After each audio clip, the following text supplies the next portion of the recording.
Ba'zi odamlar atdigan tarafda o'rnidan qo'pgan chog'da yuz ko'zlar shunda ishib qopadi. Endi bir qitim anda qo'pgandan cho'ng bir qo'qinishli ish emas. Balkim shu kuni oqshimi ko'proq suv ichib olgan bo'lishi, sovuq ichimliklarni ko'p ichib yotgan bo'lishi yoki bo'lmasa bir kecha tunigan bo'lishi mumkin. Lekin doim yuz ko'zlar qopoqlari bunday atdigan tarafda qo'psa, ishibli qo'patgan odamlar bo'lsa, bular cho'qim doktorxonaga borib tekshirish olib berish kerak. Chunki yüz qapoqlarninki doim ishib qo'pishi balkim tuvandagi kasalliklardan sizga bergan bishorati bo'lishi mumkin.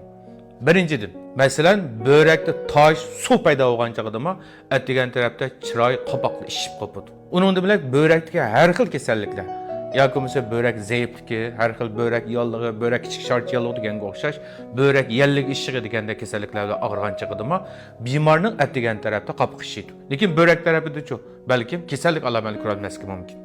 Şun bunu tefsili çoğunqurlab tekshirish kerak. İkinchidan, tümür moddasi kamlikdan kelib chiqqan kamqonlik. Buningda nihoyat osonlam, mushu qon aynishi ravon bo'lolmay, mushu bemorning atdigan tarafda o'rni qo'pgan chog'da qopoq yuz qismlarida ishish ahvoli kelib chiqadi. Uchinchidan, mushu jigar kasalliklari, bularni jigar qitish kasalliklarining oxirgi bosqichida bo'lgan chog'da yuz qopoqlar nihoyat qattiq islangan holatda ishib qopadi. Onun da bilək hər xil ösmə, rak kasalliklarınki axırғы basqıçlarında chiroyi sarğıyıb, qapoq, yuz qismlari qattiq ishib, doim shunday qopishi mumkin. Şu an bunda bemorlar vaqtida doktorxonaga olib borib, o'zinglar vaqtida o'lchamlik bo'lsa, cho'nqiroq tekshirishlarni olib borsanglar degan umidda.